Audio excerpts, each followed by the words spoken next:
เจ้าสบายดีพี่น้องป้องป้ายเมื่อทุกคู่ทุกคนพบกันอีกแล้วกับซ่องครอบครัวเมซิเรโพนหาแต่แนวอยู่แนวกินมาฟังมาต้อนเส้นเก่าเส้นเคยคลิปนี้ก็สิพามาย่างปลาแห้งแบบบ่ต้องใส่แดดปิ้งกินเลยสบายง่ายๆปลาแห้งแบบนี้นะสามารถเก็บไว้กินดนเด้อเฮ็ดบ่ยากเนาะ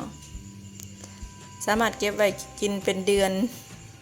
2 เดือนถือว่ามันบ่ตกหมอกนะ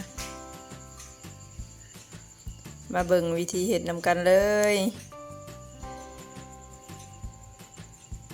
ตัวนี้มันปลาปากที่เฮาซื้อมานะประมาณ2 โล